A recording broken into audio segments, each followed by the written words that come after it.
Hello students, welcome to this class of MA Final English Literature, and I am Dr. S.S. Vedwan, Department of English. Today we are going to discuss the history of American literature part 2. We are continuing from where we left. In the part first we had discussed the colonial period, and today we'll begin with the next period in the history of American literature. So let us start. The objective of this lesson, my dear students, is to familiarize you with the general literary history of America, that is USA, the culture and society, the English language, and I would like to say that this lesson will deal only with the American literature written in English language.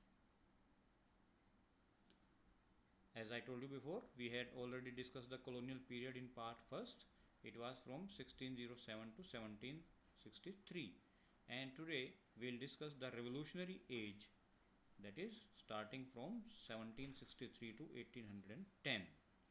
So let us start with the revolutionary phase.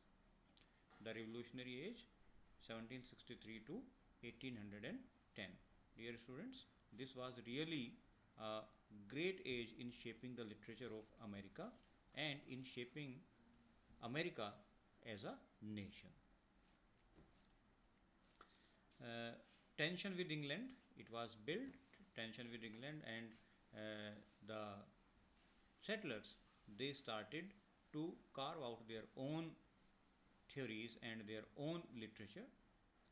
The rise of democracy in USA and the feeling of nationalism. Now this feeling of nationalism, it led to the revolution, and it also paved the way for the nation in making.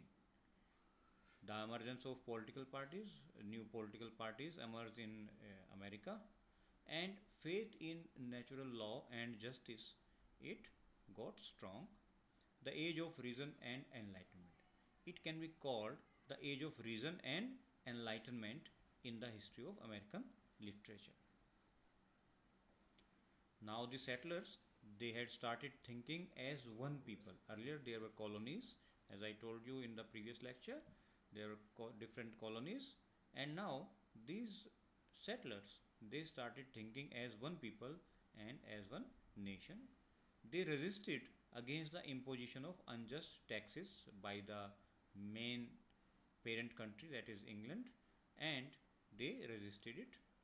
These events, they led to the revolution for American independence in 1775, and the prominent figures were Thomas Paine, Hamilton, Adams, Jefferson.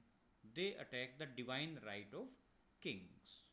They said that the king of England, is not, he doesn't have any right to rule them, and they started thinking, they started attacking the divine rights of the king. Thomas Paine, his famous pamphlet Common Sense, which appeared in 1776, made him champion of democracy and republicanism.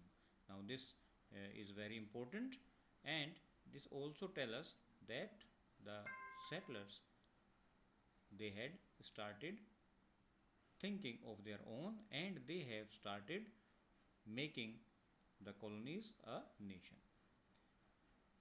Advocated freedom from tyranny. They considered the ruling of the kings as tyrannical.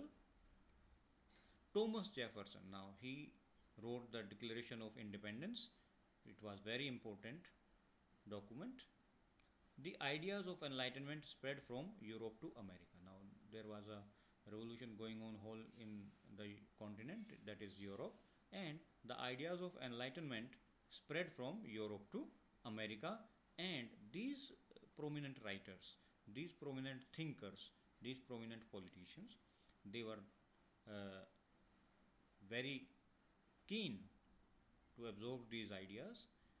The Puritan notion was rejected. Now the Puritan notion of England, it was rejected by these people. A national literary culture evolved. all over America there were writers who were writing, and the writers Benjamin Franklin, Hamilton, Thomas Paine, and poets Joel Barlow, Philip Freneau established a literary tradition. These writers, they established a literary tradition and paved a strong way for the rich American literary tradition. William Bryant, Washington Irving, and Cooper initiated the writing of novel, the beginning of novel in America. Literary and debating societies were formed in schools and colleges. As you know, schools and colleges were set up, and in all these schools and colleges, literary and debating societies were formed where the exchange of ideas took place. Now let us discuss some chief characteristics of American literature during the Revolutionary period. First was the influence of English writers and literature. Prose of Swift, Defoe, Addison, Steele, Oliver, Goldsmith, Dryden, and Pope. Now these poets, these writers, they were writing in England, and their influence was felt in America also. In the field of prose, Swift, Defoe, Addison, and Steele, Oliver Goldsmith, and in poetry, Dryden and Pope in particular. Now harmony with nature. These settlers, they now started feeling one with the nature of the new land, and patriotism. Dear students, this was the patriotic fervor which led to this revolution, and the writings of this period, they were full with patriotism. The essay emerged as a popular genre, and essays were published particularly in newspapers and magazines. Some of the eminent prose writers, let us discuss now some of the eminent prose writers. Benjamin Franklin, born in 1706, 1790.